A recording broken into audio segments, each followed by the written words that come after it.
All right, welcome everyone. Hello, thank you all for coming. I'm Floris, and this is the BRAMS lecture series, and we're really excited because this is the first time that we're doing this since the COVID. So we're back, and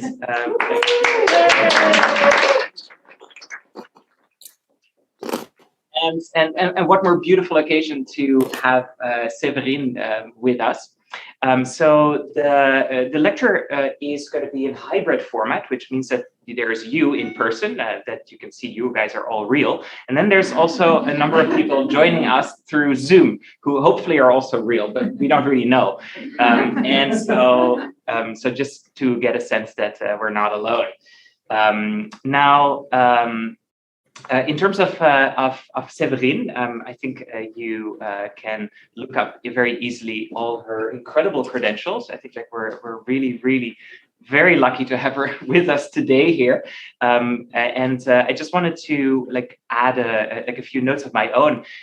What I love about Séverine's work is that Séverine is an excellent scholar, like a real thinker, being involved in the theoretical debates.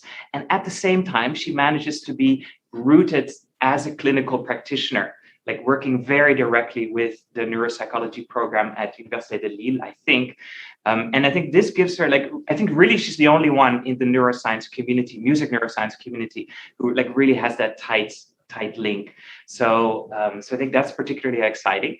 And Séverine and I met Séverine for the first time in 2010, I think. This was in a rainy village somewhere in Germany, where we had this meeting with the BRAMS network. This was a network of PhD students and scholars. And actually we have a little reunion of that now, because multiple people from that network are here today as well.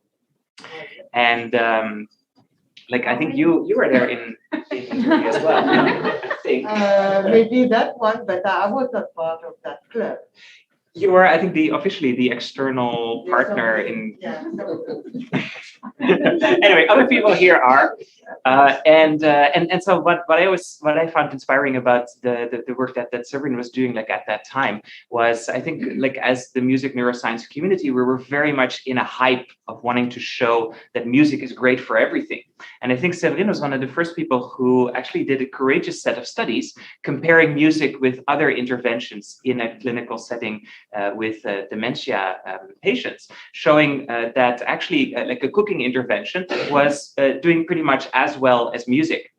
And I think this was a really important study, and actually a set of studies, because I think Séverine showed us the way to go deeper into this question of music neuroscience beyond what we want to show into really what actually music really is.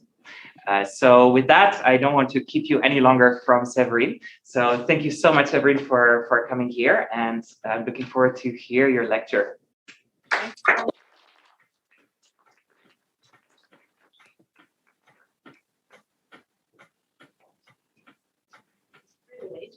Thank you very much, Floris, for this very nice introduction. And also thank you, obviously, Mame, Isabelle, Dali, and everybody else who invited me to give me the opportunity today to present you my studies.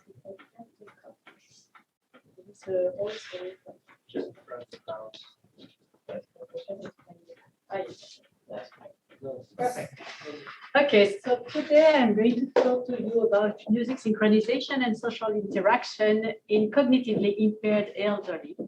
Does live performance matter? This is really the topic for today. We start again. So let's start with a short video just to remind you something that we all have in mind, that spontaneous rhythmic movement are very natural in patients with Alzheimer's disease or neurodegenerative disease. So this is a short video clip from one of our previous studies. Allez, on y va, tout le monde. Allez, on porte tout le monde, c'est la droite. Allez,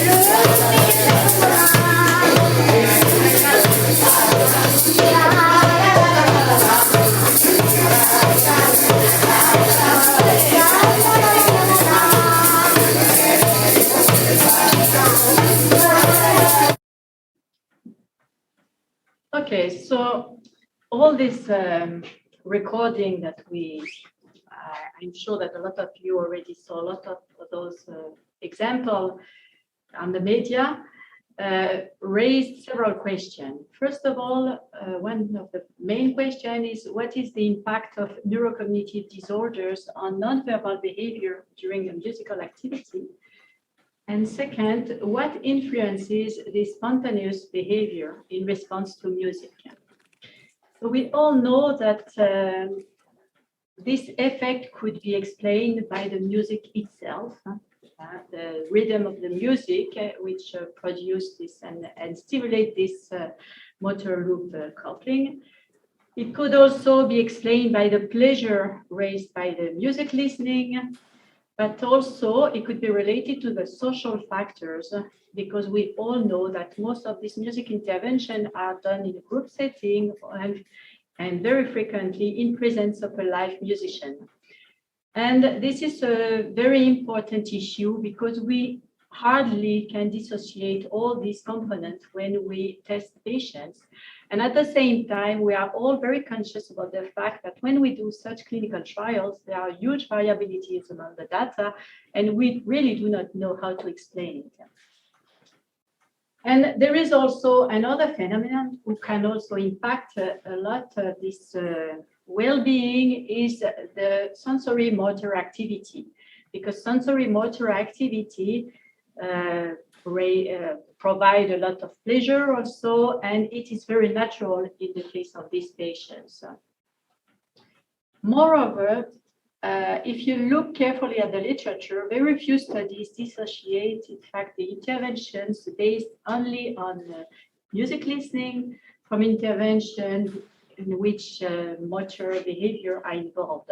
But it seems that when music intervention encourage active participation, it appears that more effect and more benefit are observed as compared to passive listening. We therefore decided to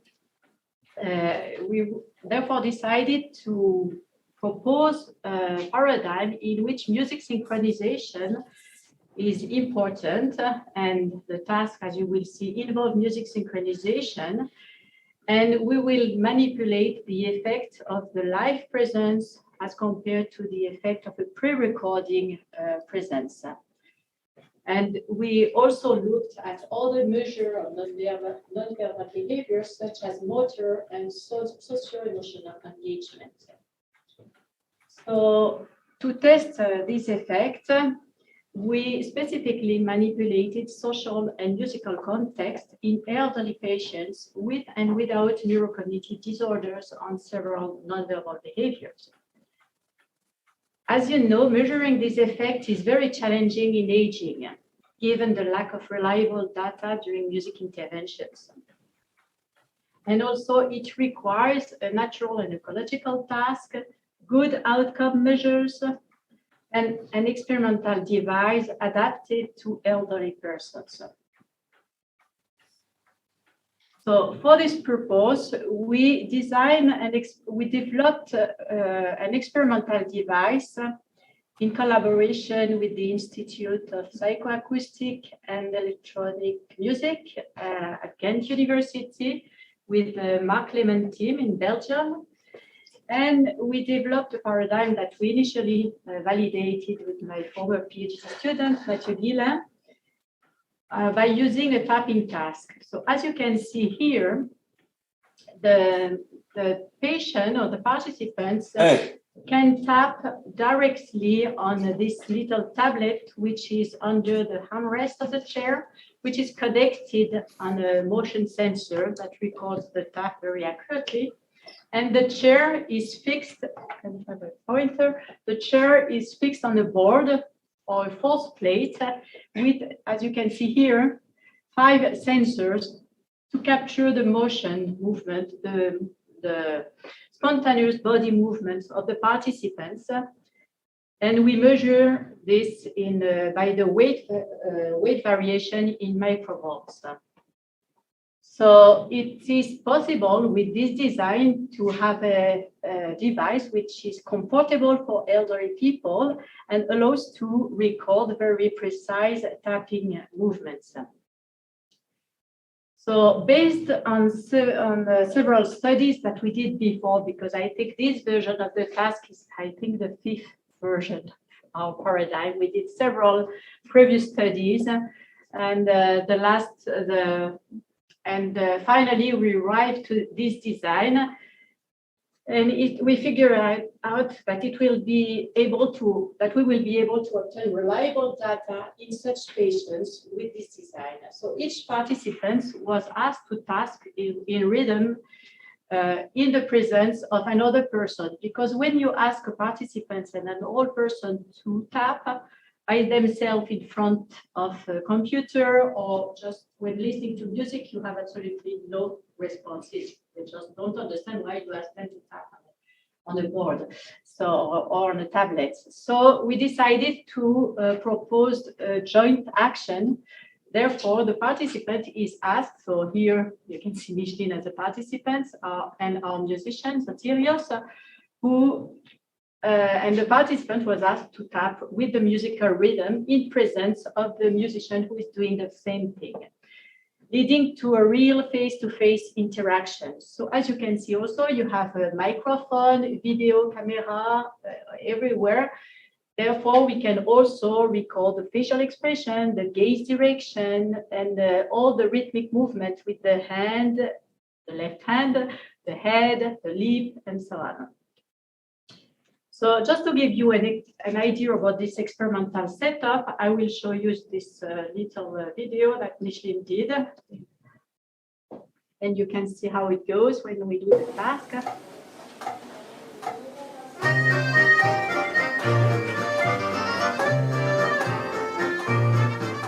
C'est la Java bleue, la Java la plus belle, celle qui assoit seule, et qu'on l'eau danse les yeux dans les yeux, au rythme joyeux. Quand les corps se confondent, comme l'homme monde il n'y en a pas deux, c'est la Java bleue.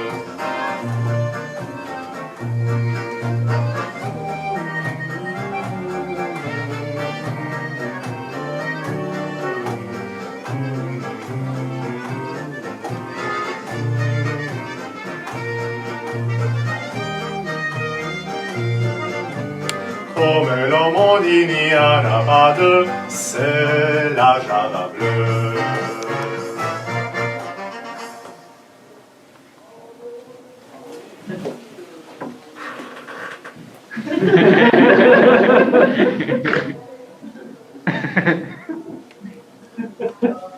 Use the hospital room to do this study because we need a lot of space, as you see. So this is the device that we developed, and the study I'm going to talk to you today is composed of two conditions. First of all, you can have a live condition exactly similar to the one you just saw here, but you can also have a pre-recorded or video condition, which is exactly the same, except that we projected the musician doing exactly the same task on a very big screen, it's a big screen like this. So we have no differences in terms of size and so on. It's just really the real presence where you have a real interaction here, whereas here you have just a unidirectional contact. And then we manipulated two auditory contexts because most of the studies done in the literature were done with metronome, and we found that it would be much more interesting for us to do also a musical condition with, in case here, the Java bleu. So all the conditions use exactly the same tempo with an IOI of 800 milliseconds. Each recording lasted only 1 minute, and we recorded 64 taps for each participant.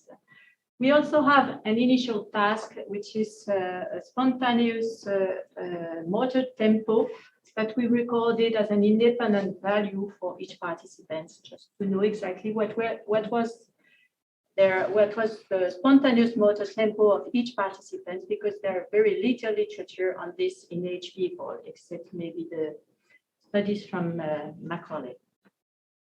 So we tested two groups of patients in this study. One group of patients with no cognitive disorders. So we use the terminology no cognitive disorders in reference to DSM-5 now, and a group of 48 patients with neurocognitive disorders at the time of the testing.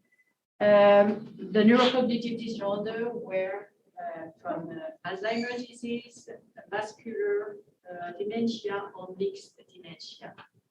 Only these three types of disorder.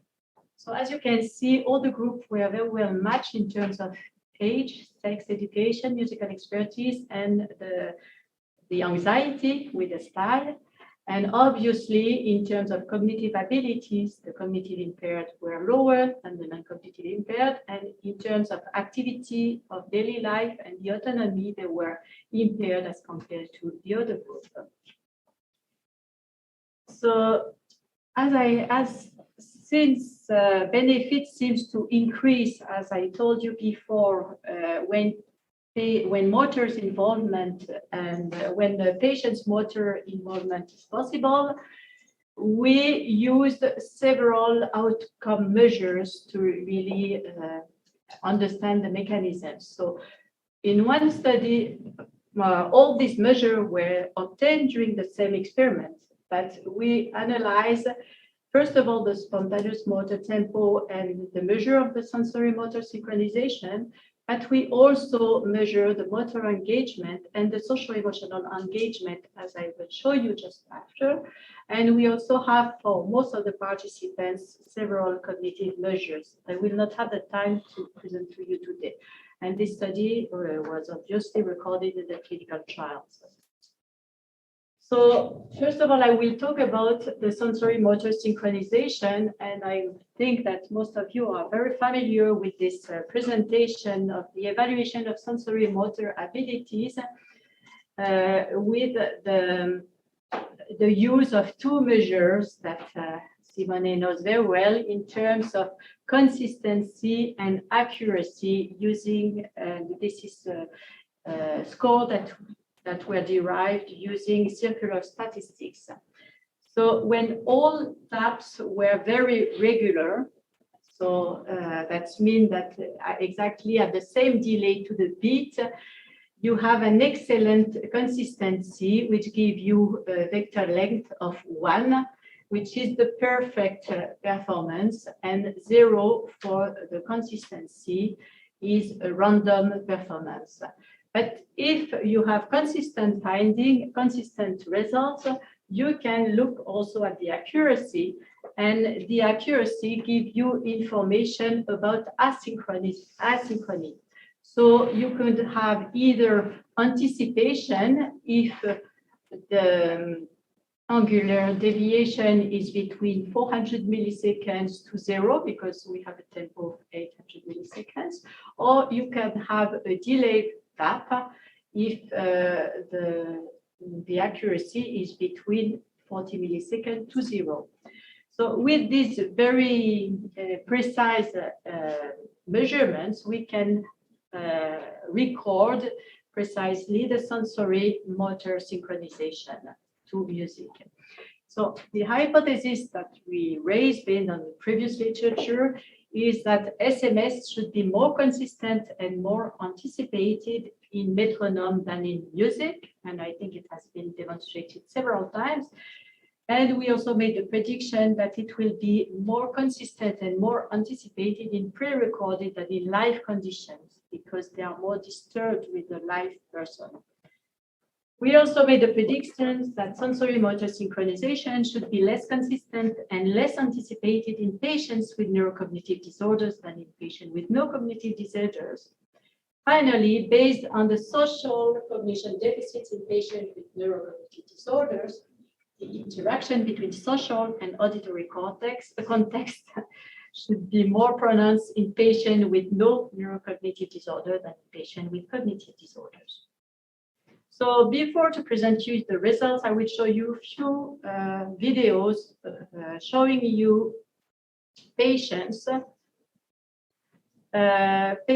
doing the task. So the first one is a patient with an Alzheimer's disease doing the metronome task. Oh, sorry. Ta, ta, ta, ta, ta, ta, ta, ta, ta, ta, A minute. ta, ta. The second one is with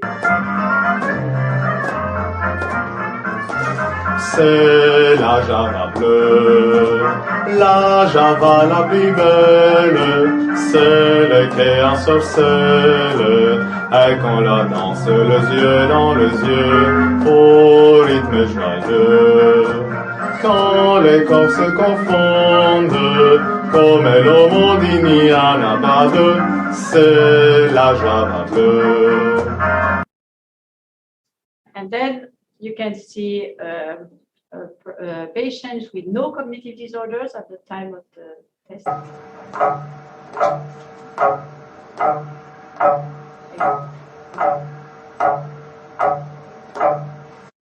And same with the music.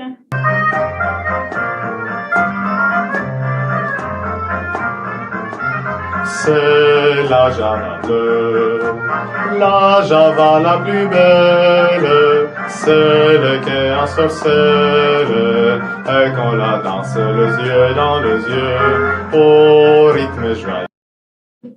Okay, so even when you look at this, you see that there are differences in terms of emotion, and you will see the results afterwards. First of all, I want to show you the results of the spontaneous motor tempo. And as you can see, there is no differences between the two patient groups, the no cognitively impaired participants and the patients with neurocognitive disorders, in terms of inter-tap interval and in terms of coefficient variation, except that there are huge variation, but there are no group differences on the tapping, spontaneous tapping.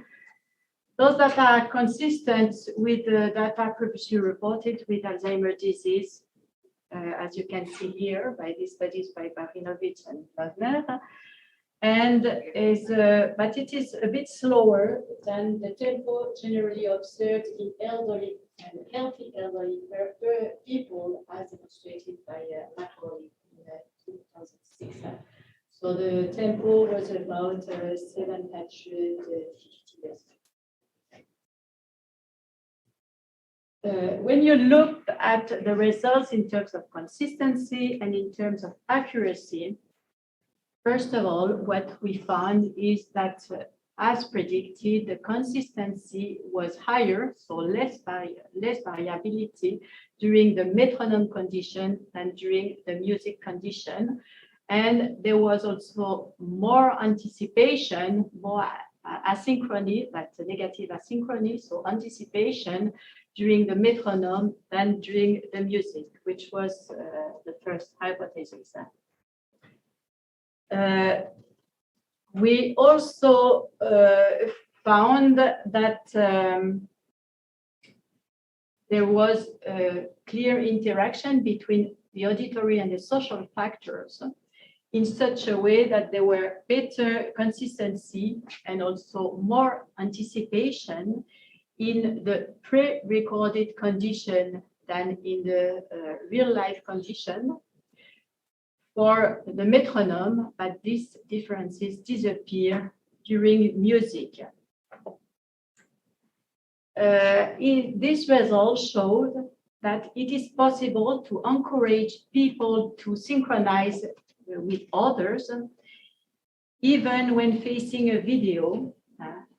And it is interesting because we can conclude that sensory motor synchronization can be used as maybe a relevant predictor for clinical trials and open up promising therapeutic options for isolated patients, because even with the video recording, you obtain very reliable data. So that was the first results for all the participants.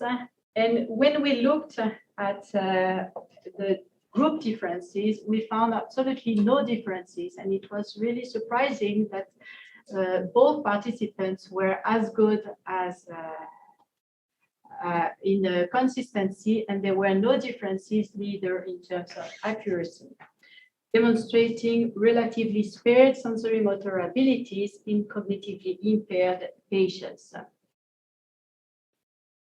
So this finding in the literature, there is no other studies comparable. So it's difficult. There are only few studies carried out in healthy young participants showing that it is, as we said, better with metronome than with music. And very few studies tested aged people and pathological aging. And the finding reported in the literature in these two studies were different from the one we obtained, since they found differences between patients with Alzheimer's disease and healthy participants in their task of tapping task. But the study they used was very different from the one we used, because they use a continuous metronomic tapping task.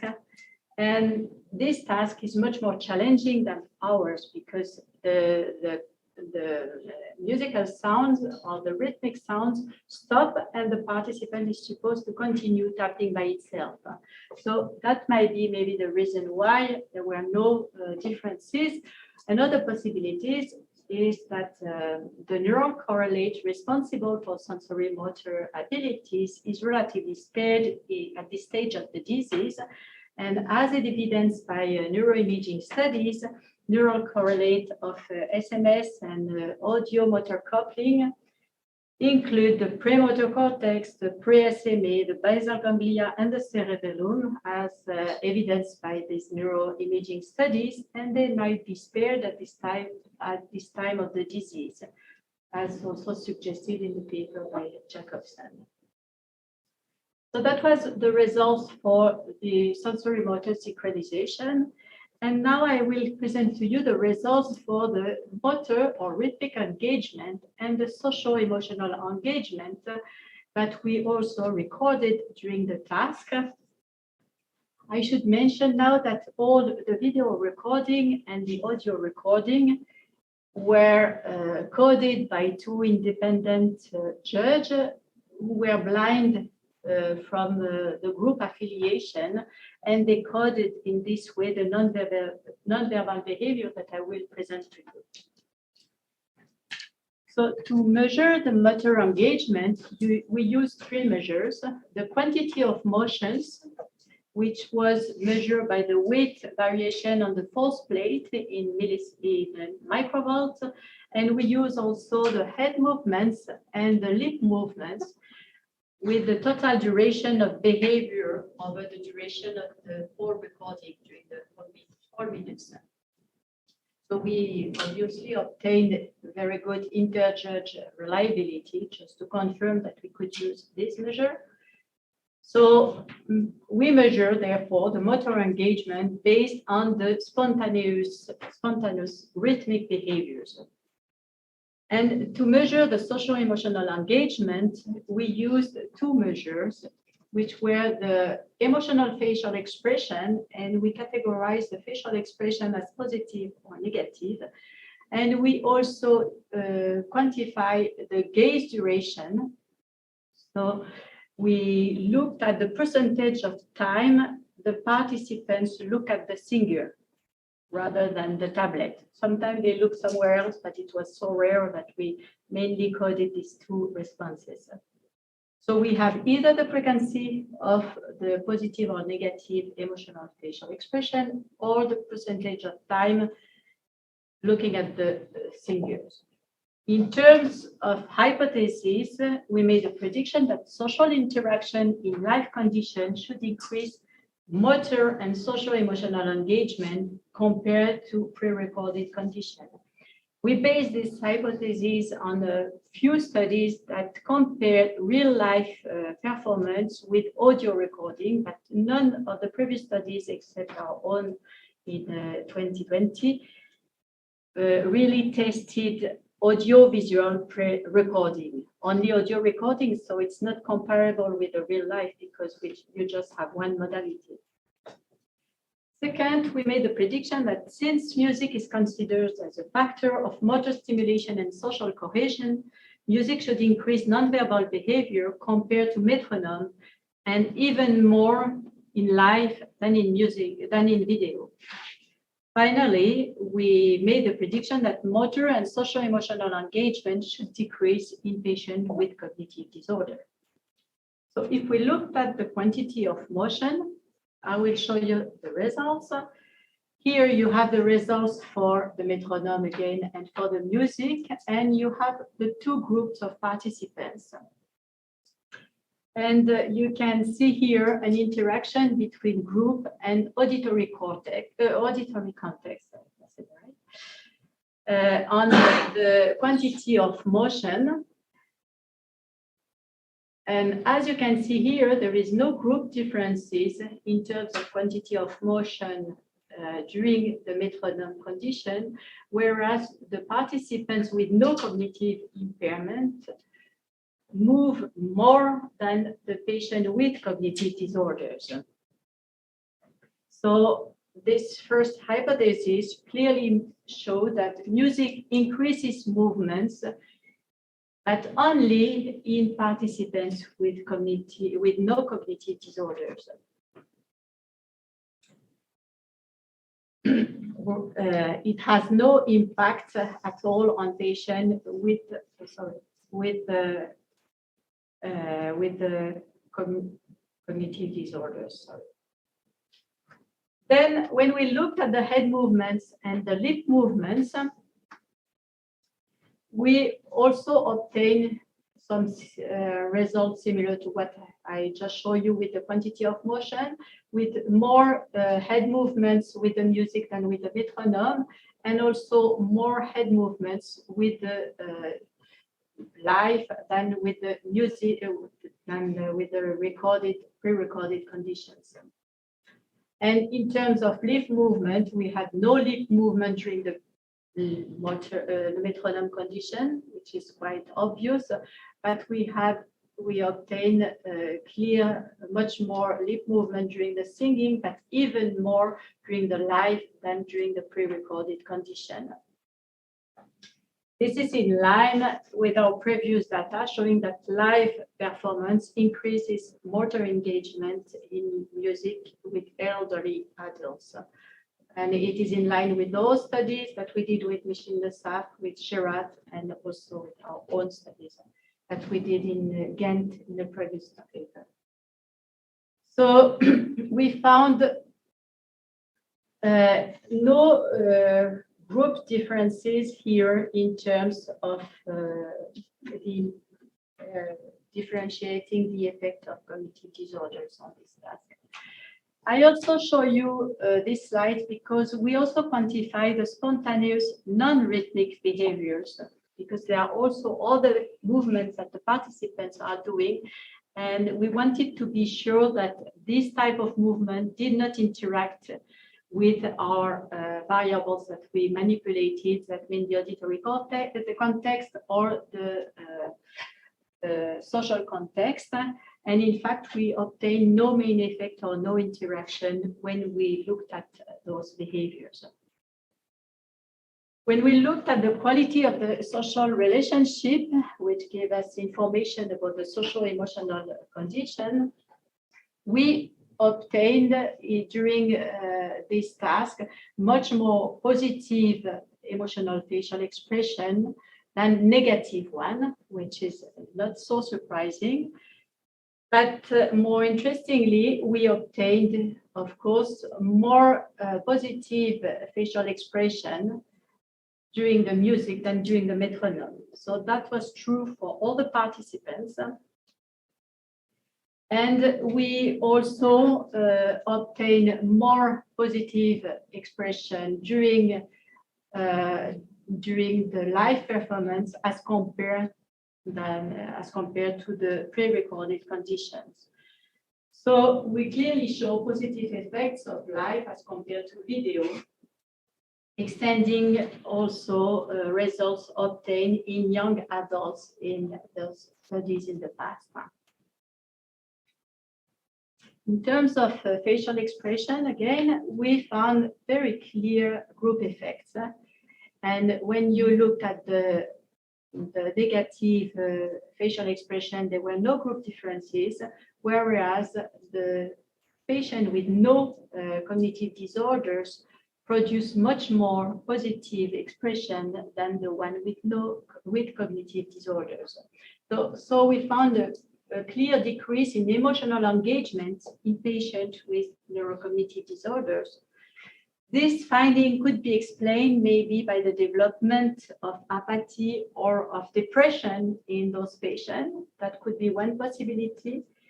Or it could be also explained by a decrease in musical pleasure, as it has been proposed by Garrido a few years ago. For now, we cannot really explain why, but it is clear that the facial expression and the quality of the social relation is not so good in patients with cognitive disorders. Finally, I will present you the results of the gaze direction. And as I told you, the gaze direction could be either to the singer, the time spent to look at the singer, or to look at the tablet, because it's quite a difficult task to do, and because they have to task regularly with the beat of the music. So some patients really seriously look at the tablet to be sure that they will do properly the task. So I will show you only the results related to the gaze duration to the singer, because as I told you, there were mainly two types of gaze directions. So what we found, first of all, is a clear group by social interaction on gaze direction to the singer. So first of all, you can see that during the pre-recorded condition, the patient with no cognitive disorders spend more time looking at the singer than the patient with cognitive disorders. Whereas during the live performance, there were no group differences. So the decrease of gaze toward the singers in condition here could be interpreted in terms of an embarrassment or the impact of a social pressure, because when you are, well, they were not very near to each other, but still they are not very far away. It could be a sort of avoidance processing or behavior. And this embarrassment of social pressure seems to be even more important in patients with cognitive disorders.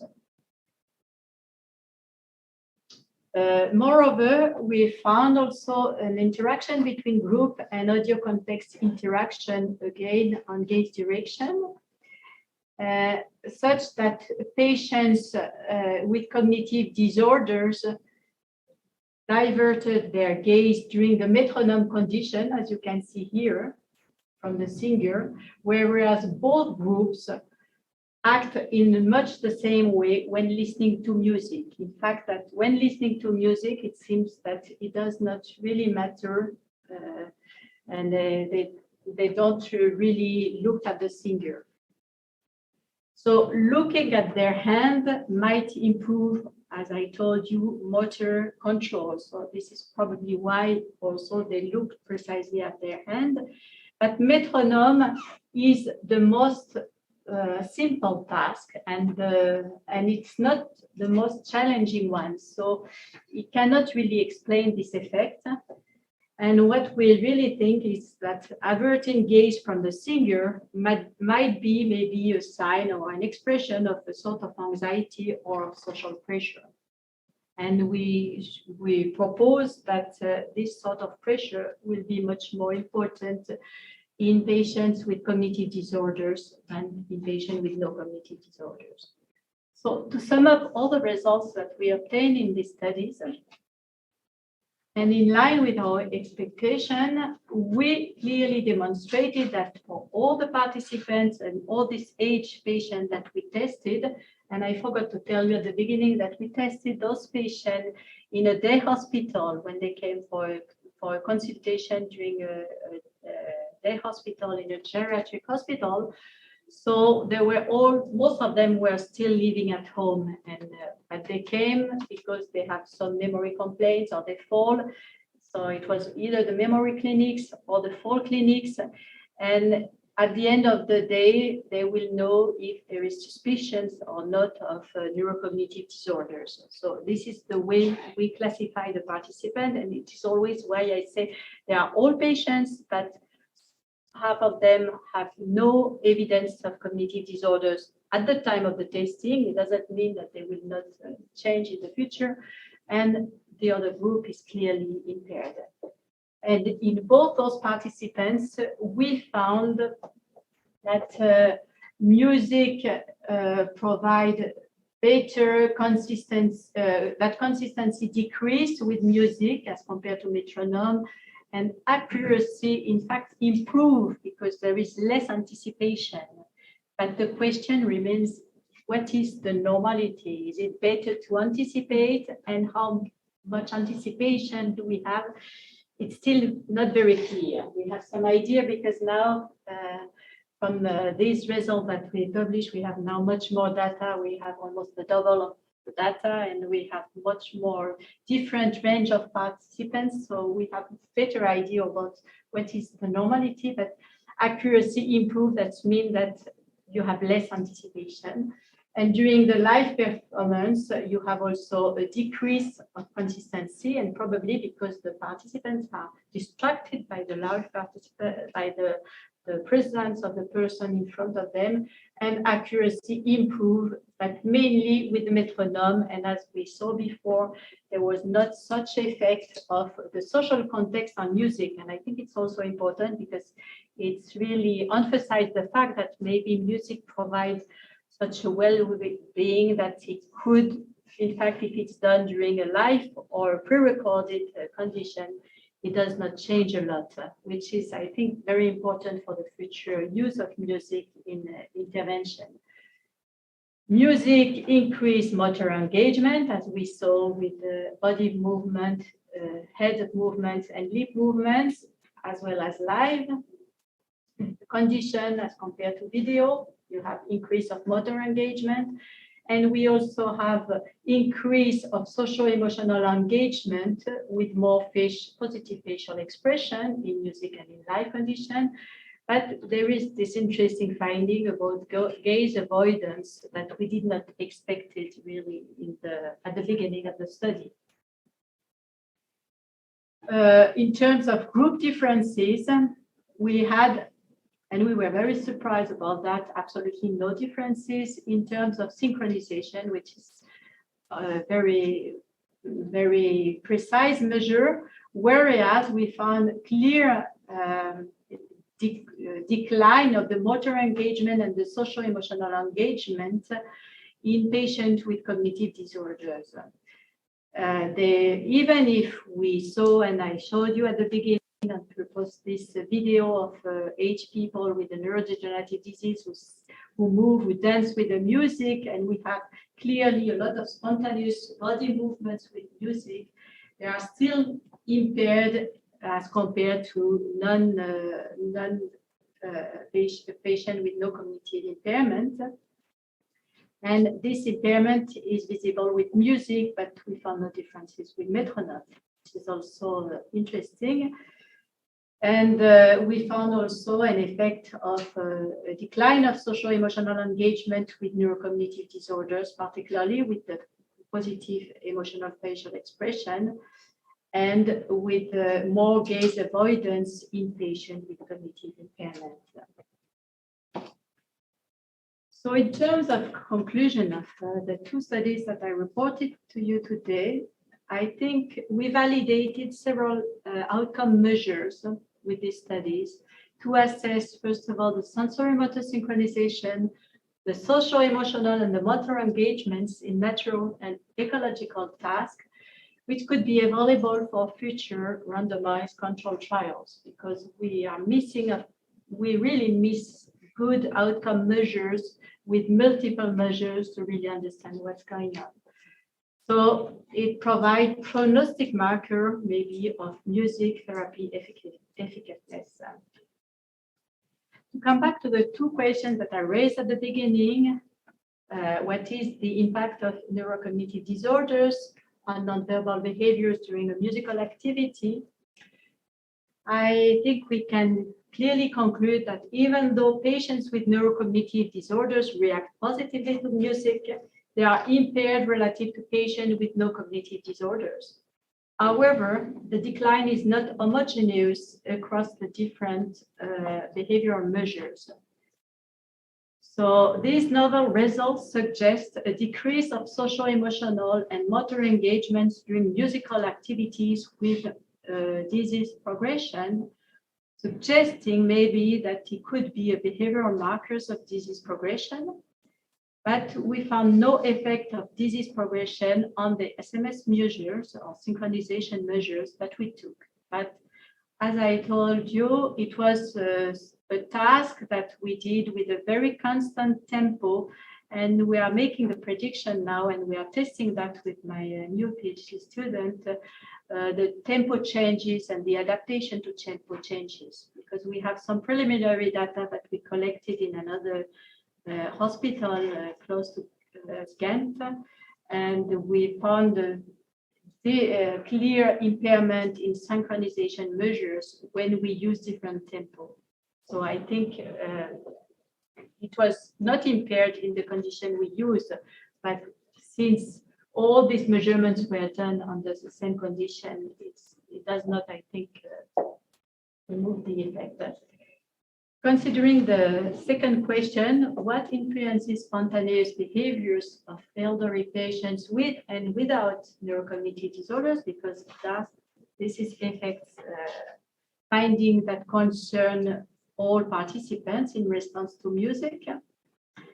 During live performance and when listening to music as compared to metronome, as we say, there is less or sort of decrease of the sensory motor synchronization abilities in terms of consistency and accuracy, but an increase of motor and social emotional engagement in the tapping task, emphasizing the relevance of using this condition as motivational levers during music therapy. So I think it's very important during music therapy to still use music, really, and live music probably provide better results in terms of improvement of motor and social emotional engagement.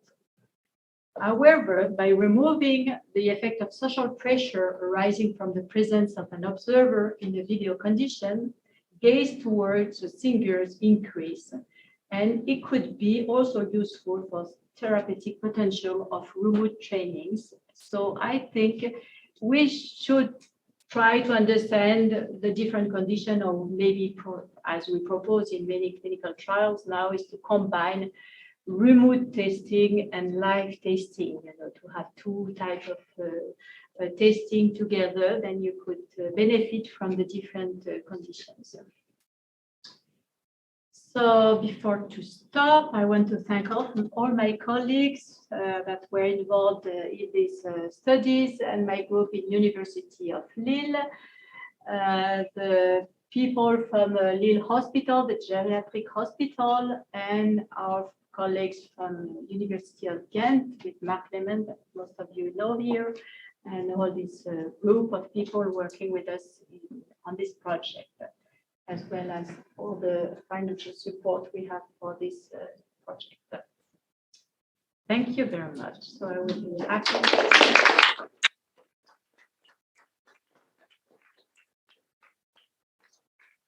Some time for questions. So these can come both from the audience here in person and also live on Zoom, if anybody is actually there.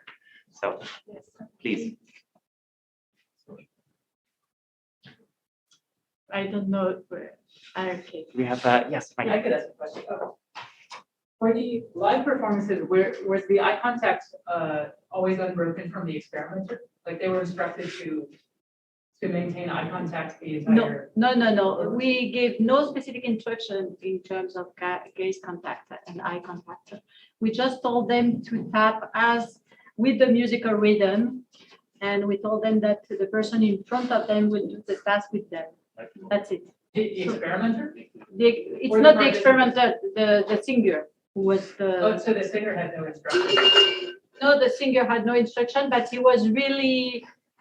We really trained him to try to remain as stable as possible. So he had always this smiley face and looking at the participants. He was not looking somewhere else. He was looking at the participants. So he, in fact, to respond to your question, he had eye contact with the participants. So it could be in terms of followers or leaders, it could have this sort of leading role in the task. Does it respond to your question? I'm not sure. Yeah, I was just wondering from the perspective of gaze avoidance, if somebody was performing music in front of you and then staring straight at you unbreakingly, that would be quite an intense thing from just a few feet away. Yeah. So for me, that would make me a little Nothing avoidant. grand. Well, maybe I'm a bad example, but Yes, I understand. It's really why we really think that the social pressure was probably very important in this condition. So we did, in fact, we prepared several new recordings that we will test this year with the singer looking somewhere else, not looking at the participants or looking at the tablet. Or we try several other conditions that we will test with the healthy participants, young participants, just to try to understand better what's going on with this condition. Have somebody without a very smiley face, but just normally doing. So we really think like you did, that it could be maybe too stressful to have people in front of you, especially in the context of the hospital. Yes, Simone? In that context, I still wondered if it's not, as you put it before, also a matter of self-monitoring in the presence of someone who's doing the same type of rhythmic movement, so that maybe the presence of the experimenter or the singer would enhance self-monitoring in the patient. Did you look at if there was an increase in consistency related to the gaze avoidance? Is there something in No, this data? no. It's difficult to look at that precisely because when you decode the gaze contact or the gaze direction, or we do that on the video, but it's very difficult to correlate that with the exact consistency. Yes. So the only way to really do that is to prepare a whole condition with a different gaze contact, or ask specifically the participants not look at the subject or look at the subject when you do it. I think it's too complicated at this stage to. Yes. We have no access to this data. But thank you, Séverine, for the overview. It's nice to see, that you have the second study, which basically expands the very first study that you presented some time ago. So I have a general question. I mean, the bottom line of this.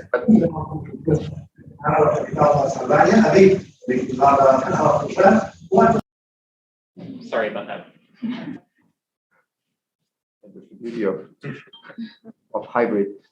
So it seems like, which always surprised me is a bit that patients with disorders don't show many, at all, difficulties in sensory motor synchronizations. We see other disorders in other spheres. But now, if we look at the picture that you have across the board, in patients with disorders and without disorders, we see changes in sensory motor synchronization and in other indicators.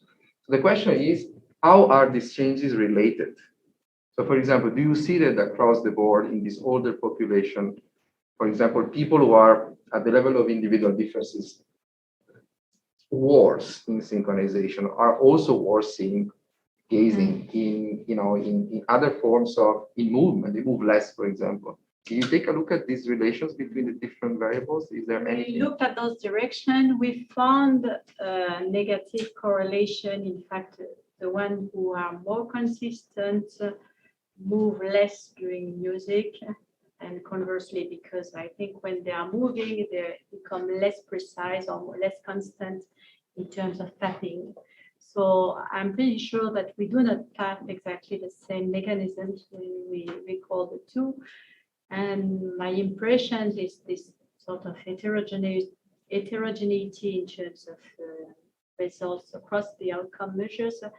It's probably this motor engagement or social emotional engagement is really something quite close to the social cognition and something more cortical probably than more basic synchronization movements, as we tested here, because we could have synchronization with much more complex conditions. We use the basic and probably very simple conditions for these participants. Yeah, at the same time, your participants are not ceiling. I mean, when you look at the vector length and consistency, is still around 0.6, 0.7. So, these are not, it seems like these tasks were not that easy, even just synchronizing with the metronome. So it seems to me that, there's some degree of sensitivity. Maybe that you would like to tap, you would have to tap on other mechanisms like, adaptation. You are mentioning tempo changes. This may be a good avenue, also to it's what we are test doing that. now, the tempo changes, because we already have some preliminary data that suggests that this adaptation to tempo changes is important. And also we have other correlations, not with these 100 participants. When we took the 200 participants that we tested, we have also correlation with executive function measurements and so on. So it's clearly, yes. So that's, Nathalie? Thank you, Séverine, for this talk. It was very, very interesting, as usual. And it's so fun to have a talking person. It's incredible. I'm happy to be here today. I have a question, or maybe more a comment. Or what do you think about the possibility that the gaze, the effect on gaze you see, can be related to a difficulty to maintain develop attention? Maybe it's more difficult to look at someone and to do something. Maybe to be more concentrated, it's easier to just looking at what you do. So maybe because you're all the person, even those are not patients, we know with elderly population that attentional divided attention is usually one of the first cognitive functions that are less effective. Maybe it's another way to explain your gaze. What do you think about that? It could explain part of the effect, but it's not so clear, because in fact, where we have the most gaze avoidance was in the metronomic conditions with the patient with cognitive disorder. And this is the easiest task, the less challenging task. So we thought about that, and I think it probably explained part, you're right, probably explained part of the effect, but I'm not sure that we can attribute all the effects to this factor. What we comment is first of all, it's great. I mean, who would do this? 100 subjects, half of them with Alzheimer. I mean, it's huge for us. It's unbelievable, with well-controlled conditions, etc. But I couldn't prevent myself from saying, of course, I would expect live music to be better than anything else, and music to be better than metronome. So of course, on the other hand, I thought, well, yeah, but we need this kind of stuff. to have, a clinical trial, CTR studies to demonstrate with the numbers, quantify. I mean, I'm teaching that, and I'm convinced we need that, but it's a huge project to end up with, what I would have expected. Yes, Except for the synchronization, but as you said, you manipulate a little bit the tempo, make it faster, they will crash. I'm pretty sure they will, because it's hard to tap very fast. yes, but it's not so obvious, but because there are some conditions in which you had no differences between live and pre-recorded. Yes. There are a lot of conditions, in fact, particularly with music, which was not the case with metronome. And I think it's not something that we really predicted. We thought like you that, okay, live music would be always better, No, it's a little bit like, I'm sorry. Yeah. It's like a little bit like with the COVID, Of course, it's better to have Zoom than nothing, but I doubt that Zoom can replace the one-to-one relation we have. I can interrupt you, I don't have to stop to wait until the end, and so on. The same thing. There is a game. Yes, Maybe not. It doesn't mean that we have to have a live session. I mean, with so many patients, it's unfeasible. So you need recording. So it's good, it's working in a sense. Yes, but as I told you, I think it's the question is that it does not affect similarly the two patients group all the time, and it's and even if we are all convinced about the relevance of using live rather than pre-recorded conditions, there were no previous data in the literature, and a lot of people are proposing things in at distance, remote therapy, and so on. And I don't think it's bad, but I think it's not the same cue that you will stimulate on both.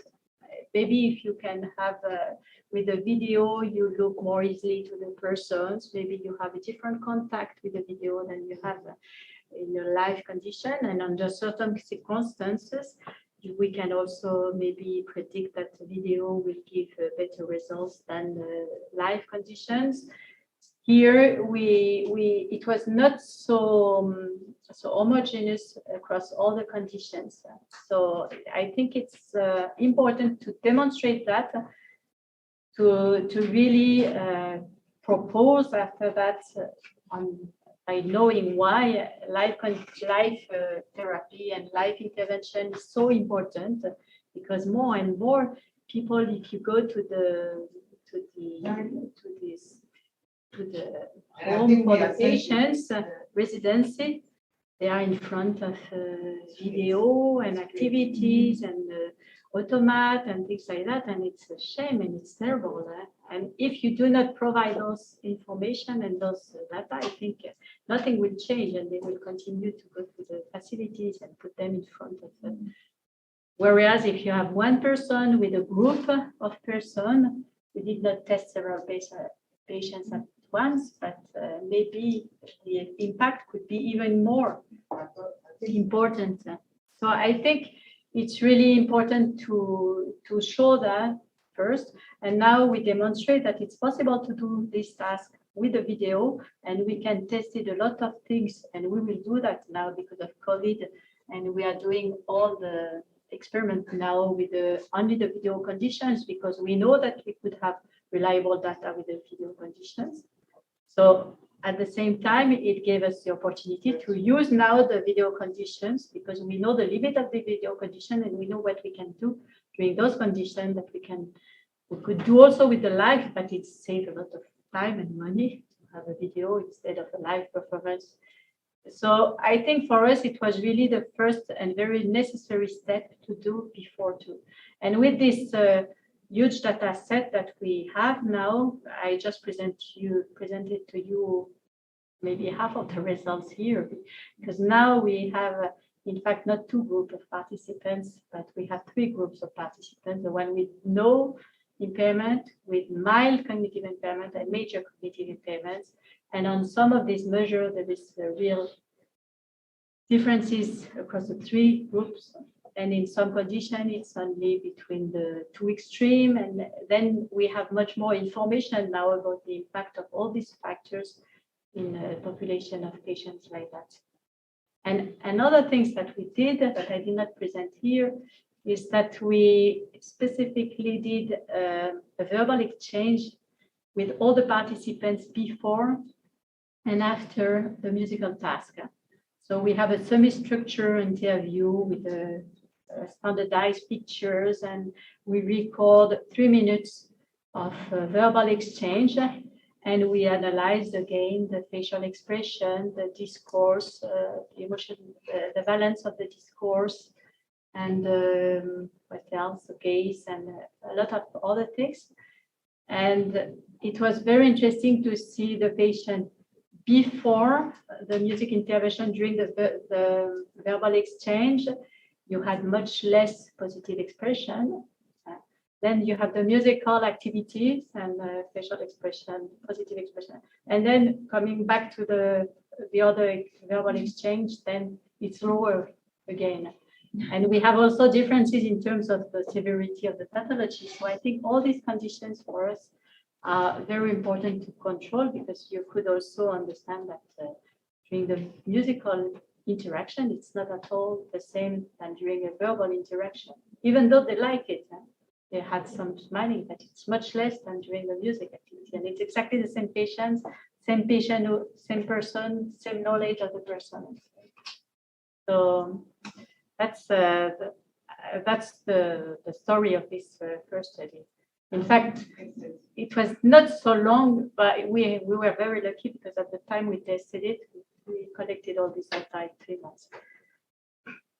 Because they have a lot of patients, they have like 700 a year or something like that. The field active is 700 in this hospital. So now it's much less because of COVID, and so they cannot have so many patients at the same time. But when we did the study before COVID, it was impressive.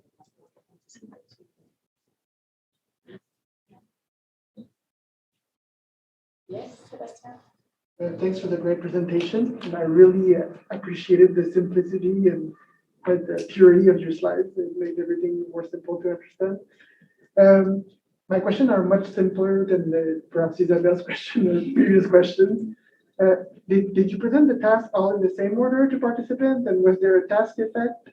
And did the participants, older or even any kind of patient, did they improve over time in accuracy across tasks? Like, if they had more training, would they be better in the end? Just sort of... We look at that. We had no training effect, but everything was counterbalanced. So there were, well, the spontaneous mototapping was at the beginning, and then all the 8 conditions were completely balanced, and then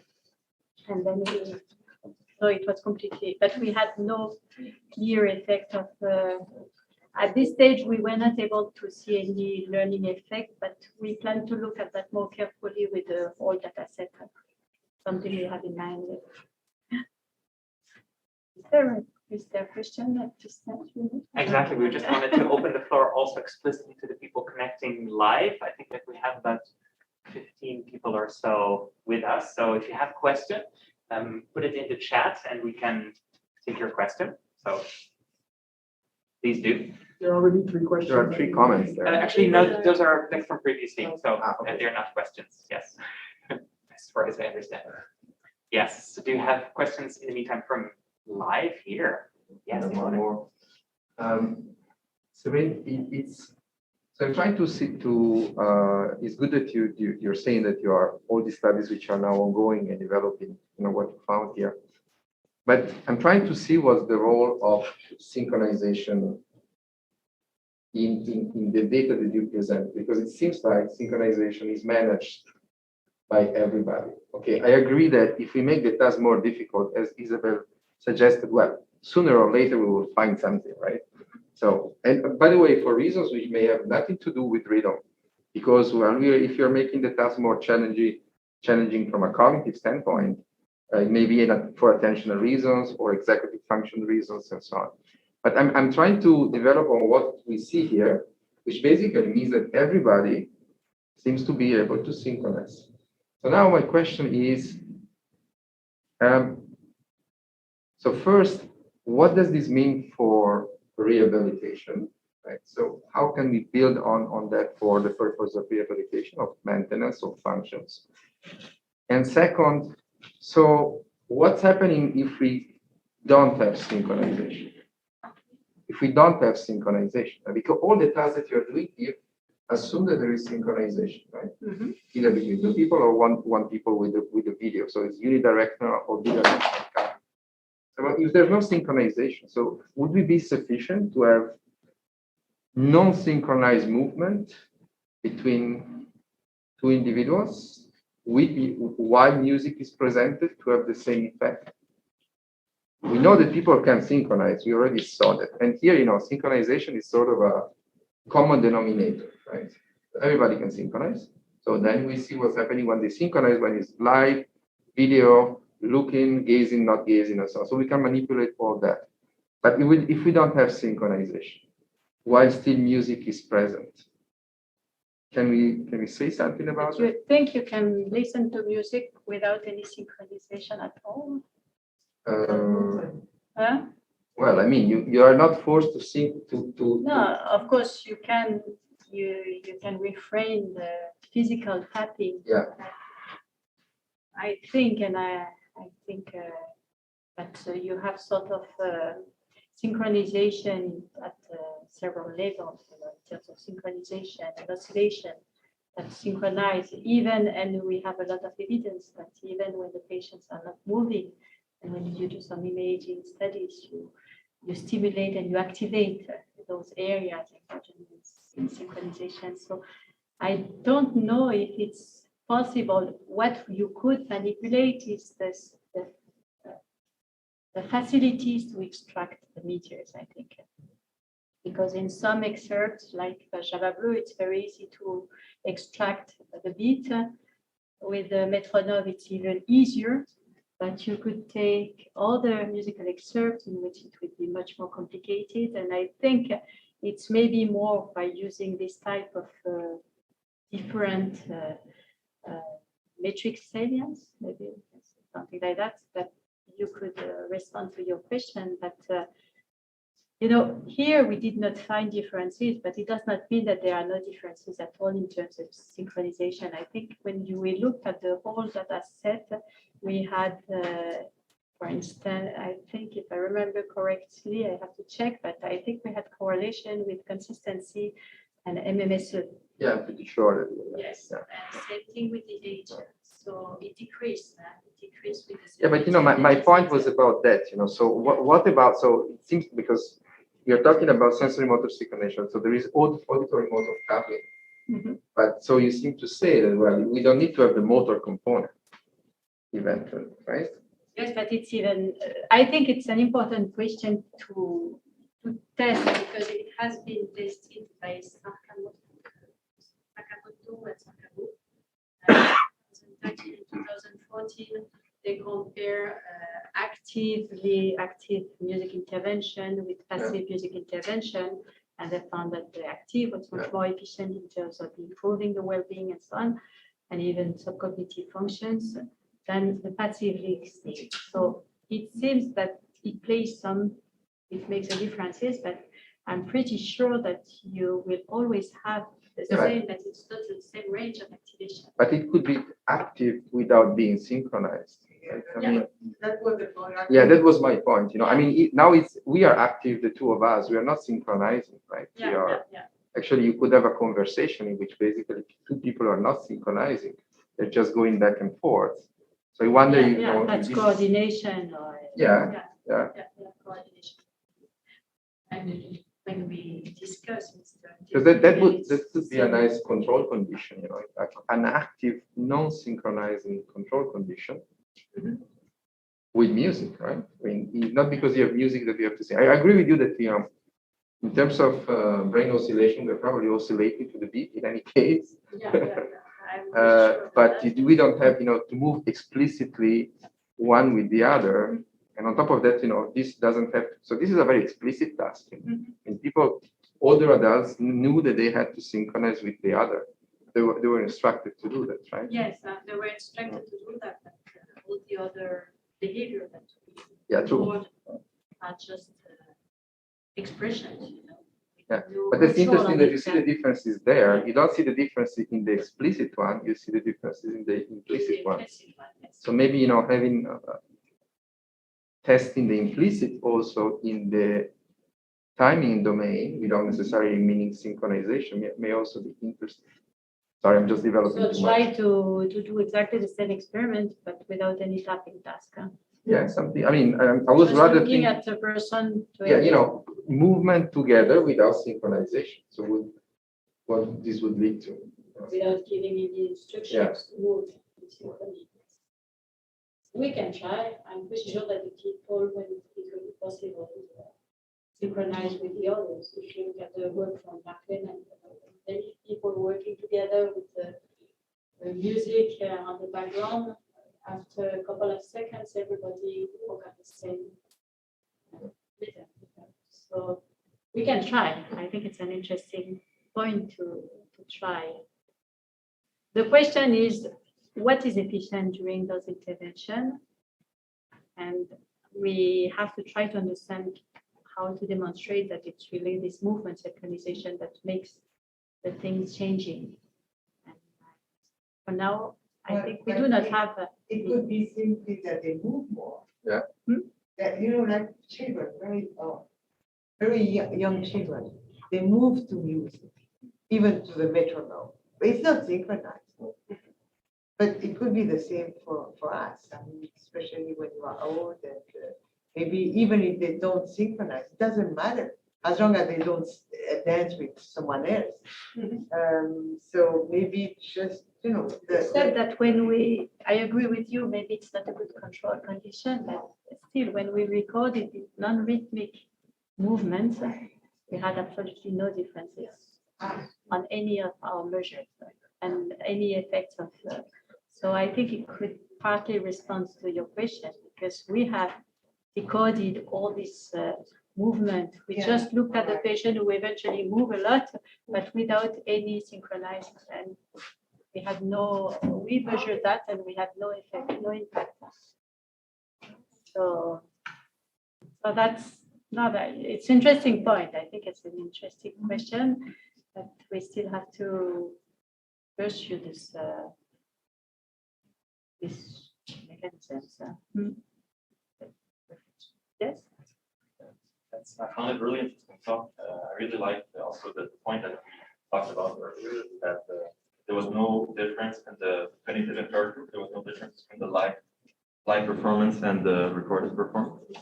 I was wondering, and it's probably a really open question, but could we even expect that in those cognitively impaired population that it could also be even better the performance with a recorded setting?